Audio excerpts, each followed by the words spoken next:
আজকে আমরা পড়ব ক্লাস 5-এর একটি চ্যাপ্টার, 19 নম্বর চ্যাপ্টার, তিনটি কাঠি নিয়ে খেলি। এটা হচ্ছে ত্রিভুজের চ্যাপ্টার। তো এইটা পড়ার জন্য কয়েকটা জিনিস আমাদের জানতে হবে। সেটা হচ্ছে ত্রিভুজ কাকে বলে। তিনটি রেখা দ্বারা সীমাবদ্ধ সমতলিক ক্ষেত্রকে ত্রিভুজ বলে। তিনটে বাহু এরকম স্কেল দিয়ে যে কোনো বাহু যে কোনো মাপের হতে পারে আঁকলে সেটা হচ্ছে ত্রিভুজ।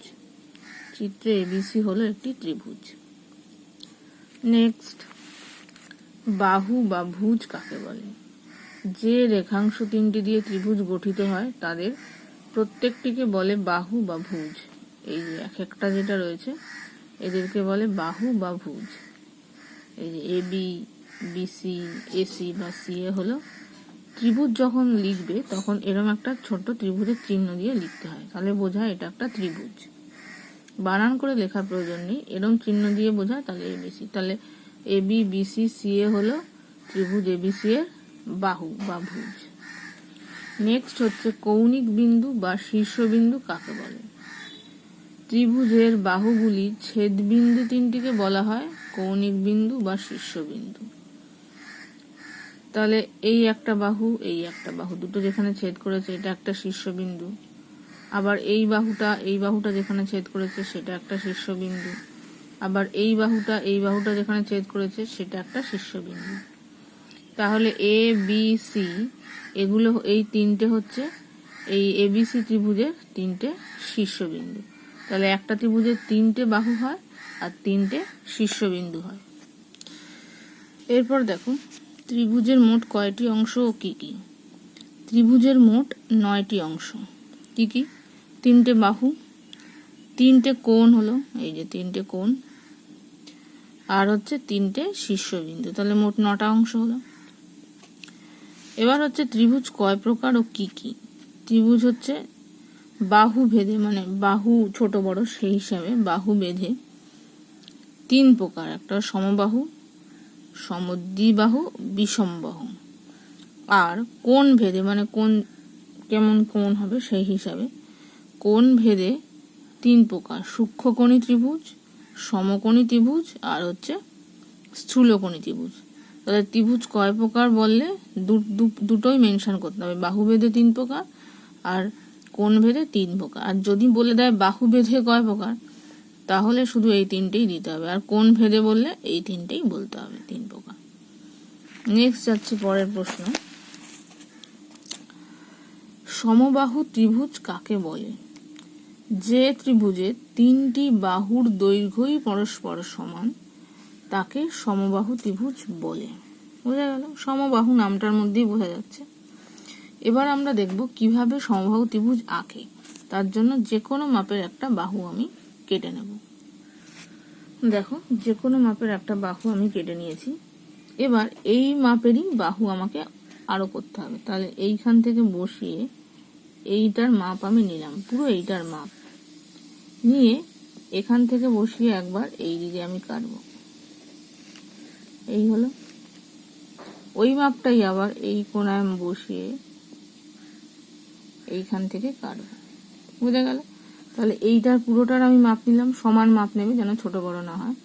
তারপর এখানে বসিয়ে এই মাথায় বসিয়ে একবার এই, আবার এই মাথায় বসিয়ে একবার এই।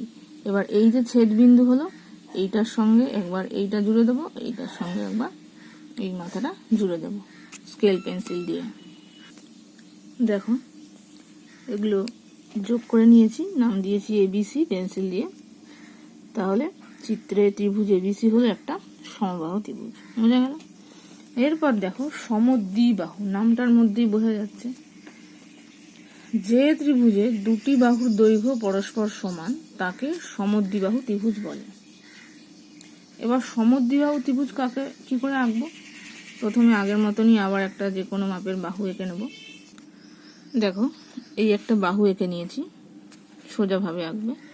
এবার সমদ্বিবাহু বলেছে যেমন 2টো বাহুর দৈর্ঘ্য সমান হবে। এবার আমি কম্পাসটা বসাবো, বসিয়ে এর থেকে একটুখানি বড় মাপ নেব। দেখো এর থেকে বড় নিয়েছি, কেউ চাইলে এর থেকে ছোট মাপও নিতে পারো। আমি বড় মাপটা দিয়ে দেখাচ্ছি। বড় মাপ নিলাম। এবার বড় মাপ নিয়ে এই মাথায় বসিয়ে এইখানে কাটলাম। হলো। এবার যেই মাপটায় কাটলাম সেই মাপটা আবার এইখানে বসালাম, এই মাথায় বসিয়ে এইখানে কাটলাম, মানে দুটো মাপই সেম হলো। যদি কেউ বড় নেয় তাহলে দুটো মাপই বড় নিয়ে করতে হবে, আর তারপর এবার এটার সাথে এই মাথার সাথে এটা, এটার সাথে এটা জুড়ে দেবো। আর যদি কেউ ছোট নেয়, মনে করো ছোট নেবে, সেক্ষেত্রে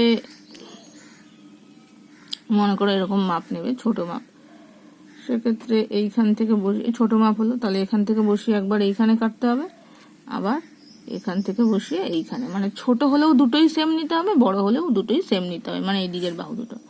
এবার তাহলে জুড়ে দিই, তাহলে দেখো এটা হয়ে গেল সমদ্বিবাহু ত্রিভুজ। তাহলে এর থেকে নিয়ে বড় মাপ নিয়ে এখানে বসিয়ে একবার এইটা, আবার এখানে বসিয়ে এইটা, হলো সমদ্বিবাহু।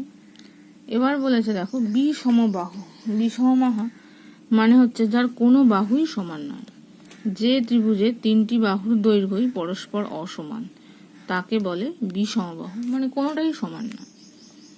তাহলে এইটা কিভাবে আঁকবো? আবার আগের মতনই এখানে যে কোনো একটা বাহু এঁকে নেব। দেখো যে কোনো একটা বাহু এঁকে নিয়েছি। এবার তিনটে যেহেতু অসমান, তাহলে একটা বাহুর মাপ নেব হচ্ছে এর থেকে ছোট, ছোট একটা মাপ ধরো নিয়েছি, এখানে বসা যে ছোট মাপ সেটা দিয়ে এই কাটলাম। এইবার একটা মাপ নেব যেটা হচ্ছে এটা থেকে বড়। এইবার দেখো একটা মাপ নিয়েছি এটা থেকে বড়, হলো।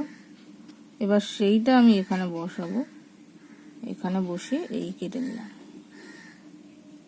হলো। এবার একটা নেব হচ্ছে ছোট, এই দাগটা আমার একটু ছোট হয়ে গেছে সেই জন্য। তাহলে একটা মাপ নেব হচ্ছে ছোট, এই এখানে বসিয়ে ছোট নিয়েছি, তাই সেটা দিয়ে কাটলাম। আর আরেকটা নেব হচ্ছে বড়, সেটা যে কোনো মাপেরই হতে পারে, বড়, সেটা আবার এই দিক থেকে বসিয়ে, মানে একদিক থেকে বসিয়ে ছোট নেব, আর একদিক থেকে বসিয়ে বড় নেব। ঠিক আছে, এদিক থেকে বসিয়ে ছোটটা নিয়েছিলাম, আর এদিক থেকে বসিয়ে বড়টা নিয়েছি, নিয়ে এবারে জুড়ে দিতে হবে। এই ত্রিভুজগুলো আঁকা হয়ে গেলে মেপে দেখবে, এখানে যেমন তিনটে স্কেল দিয়ে মেপে দেখবে যে তিনটে বাহুর দৈর্ঘ্যই আলাদা আলাদা আছে। এই ক্ষেত্রে দেখবে এইটার দৈর্ঘ্য সমান আছে, আর এই ক্ষেত্রে দেখবে তিনটে দৈর্ঘ্যই সমান আছে। এবার দেখো সূক্ষ্মকোণী ত্রিভুজ কাকে বলে? যে ত্রিভুজের তিনটি কোণই সূক্ষ্মকোণ, মানে 90 ডিগ্রি থেকে ছোট, তাকে বলে সূক্ষ্মকোণী ত্রিভুজ। এবার সূক্ষ্মকোণী ত্রিভুজ কি করে আঁকে সেটা আমরা দেখে নেব। দেখো একটা বাহু প্রথমে এঁকে নিয়েছি। এবার কোণ আঁকা তোমরা শিখেছো আগের দিন। এবার এইখান থেকে বসিয়ে যে কোনো একটা সূক্ষ্মকোণ নেব, 50, 60, যাই হোক, আমি নিচ্ছি 50। তাহলে এই হচ্ছে 50, তাহলে এখানে দিলাম ডট, হলো। এই যে এখানে নিলাম, এখানে 50-এ ডট দিলাম, এই হচ্ছে 50, হলো। এবার এই দিক থেকে বসাবো, এই দিক থেকে বসিয়েও 50 বা 60 যাই হোক, এদিক থেকে নিচ্ছি 60। এবার এদিক থেকে যখন গুনবো তখন কিন্তু ওপরের স্কেলটা ধরবো, যখন এদিক থেকে নেব তখন নিচের স্কেলটা ধরবো, আর যখন এদিক থেকে নেব মানে এই দিকের কোণটা বা দিকের কোণটা তখন কিন্তু ওপরের স্কেলটা। তাহলে এদিক থেকে এই যে 10, 20, 30, 40, এখানে হচ্ছে 60, হলো। এইবার এদিক থেকে এইটা জুড়ে দেবো, এদিক থেকে এইটা জুড়ে দেবো, দুটো যেখানে গিয়ে মিলে যাবে, তাহলে হয়ে যাবে ত্রিভুজ। দেখো এখান থেকে 50 ডিগ্রি দাগ ছিল এইটা, সেটা জুড়ে দিয়েছি, আর এখান থেকে 60 ডিগ্রি ছিল এটা জুড়ে দিয়েছি। তা মাঝখানে গিয়ে যেটা ছেদ করেছে সেটার নাম হচ্ছে এ। তাহলে এ, বি আর সি। তো এই কোণটা ছিল 50 ডিগ্রি, এই কোণটা হলো 60 ডিগ্রি। তাহলে এই কোণটা কত? তিনটে কোণই সূক্ষ্মকোণ হতে বলেছে। এবার আমরা জানি যে ত্রিভুজের তিনটে কোণের সমষ্টি হয় হচ্ছে 180 ডিগ্রি, ঠিক আছে। তাহলে 50 আর 60 যোগ করলে কত হয়? 110। তাহলে 180 থেকে 110 বিয়োগ করলে কত হয়? 70। তাহলে এই কোণটার মান হবে 70। তার মানে তিনটেই 90 ডিগ্রি থেকে ছোট, তার মানে এটা সূক্ষ্মকোণী ত্রিভুজ। বোঝা গেল?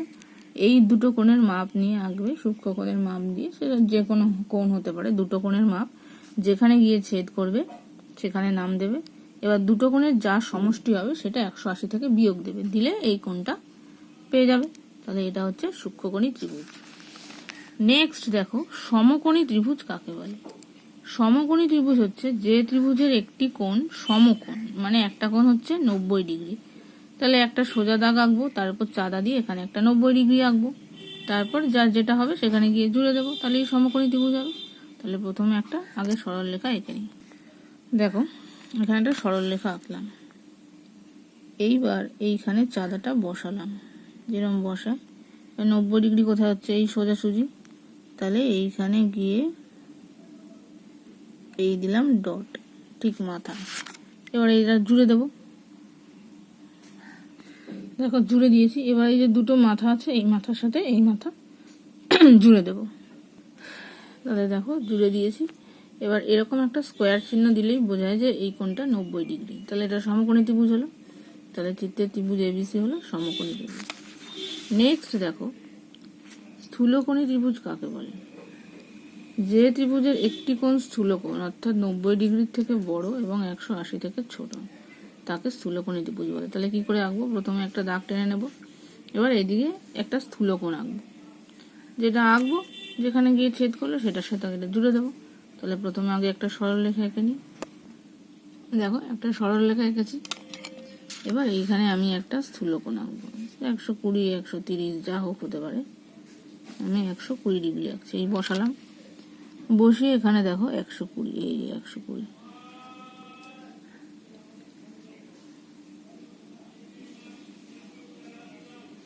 এই 120 এখানে দিলাম ডট। এবার এটার সাথে এটা জুড়ে দেব, তারপরে এখানটার সাথে এইটা জুড়ে দেব। দেখো এটার সাথে এটা এখানে এঁকেছি, এটার সাথে জুড়ে দিয়েছি। তাহলে চিত্র এবিসি হলো একটি স্থূলকোণী ত্রিভুজ। এটা 120 ডিগ্রি ছিল, মানটা লিখেছি। এবার হচ্ছে সমকোণী সমদ্বিবাহু ত্রিভুজ কাকে বলে? তাহলে যে ত্রিভুজের একটি কোণ সমকোণ মানে 90 ডিগ্রি এবং দুটো বাহু সমকোণ সংলগ্ন বাহু, যেটা সংলগ্ন মানে যেই কোণটা 90 ডিগ্রি তার সাথে যে কোণ দুটো আছে সেগুলো হচ্ছে সমান, তাকে বলে সমকোণী সমদ্বিবাহু। ঠিক আছে? তাহলে আমরা প্রথমে একটা সরল রেখা এঁকে তার থেকে একটা 90 ডিগ্রি এঁকে নেব। দেখো একটা সরল রেখা আঁকলাম। এবার এখান থেকে বসিয়ে এই 90 ডিগ্রি ডট দিলাম। এবার এটা থেকে এটা জুড়ে দেব। এই যে জুড়ে দিলাম, এটাকে জুড়ে দিয়ে একটু বাড়িয়ে দেবে, বড় করে জুড়ে দিয়ে এটাকে একটু উপরে বাড়িয়ে দেবে। এইবার দেখো দুটো বাহু সমান বলেছে, তার মানে এই দিকের বাহুটা আর এই দিকের বাহুটা সমান হতে হবে। তাহলে এইখান থেকে বসিয়ে দেখো এই মাপটা নেব। ঠিক আছে? এই সমান মাপটা নিয়ে এখান থেকে বসিয়ে এই যে 90 ডিগ্রি যেখানে করেছে সেখানে কেটে নেব। তাহলে দুটো সমান হয়ে গেল।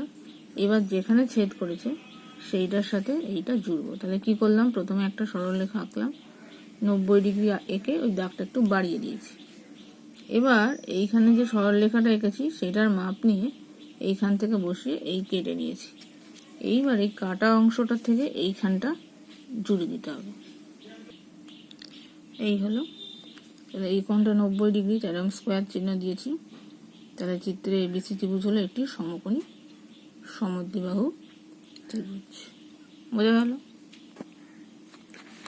এবার দেখো নিজে করি, পৃষ্ঠা নাম্বার 221।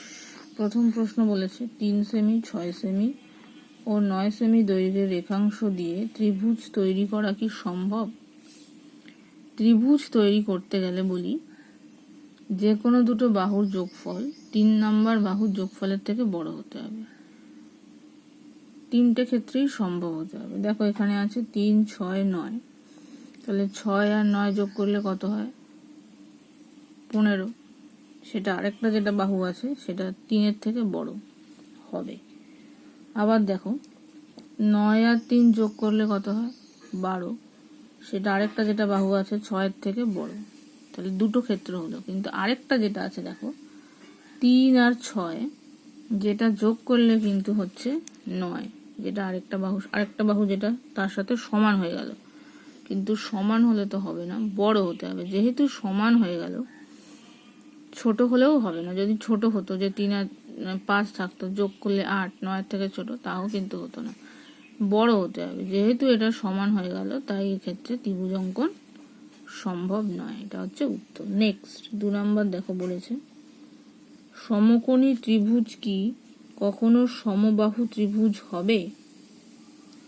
না, হবে না। কারণ সমকোণী ত্রিভুজ হলে সমকোণের, এই ধরো একটা সমকোণী ত্রিভুজ, তার দুটো বাহু যদি সমান হয়ও, এই বাহুটা কখনোই সমান হবে না। কারণ এই যে বাহুটা, এটার নাম হচ্ছে অতিভুজ।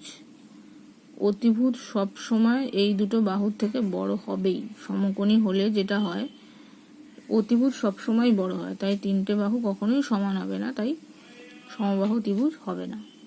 তাহলে দেখো সমকোণী ত্রিভুজ কখনোই সমবাহু হবে না, কারণ সমকোণী ত্রিভুজের বৃহত্তম বাহু অতিভুজ, বাহুটার নাম যেটা, সব সময় অপর দুটি বাহুর থেকে বড় হবে।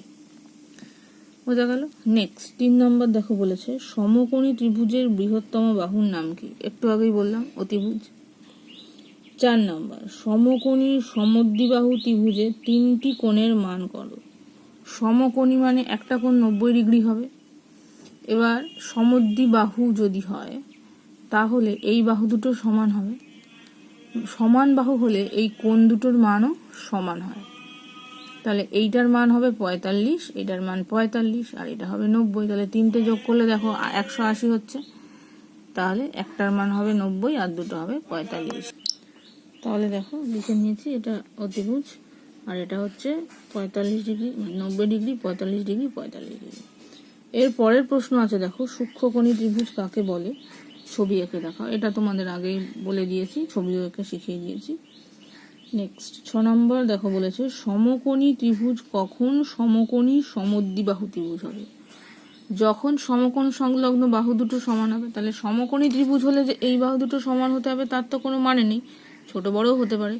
কখন সমদ্বিবাহু হবে? যখন সমকোণ সংলগ্ন বাহু দুটো, এই দুটো সমান হয়ে যাবে, তাহলে তখনই হবে।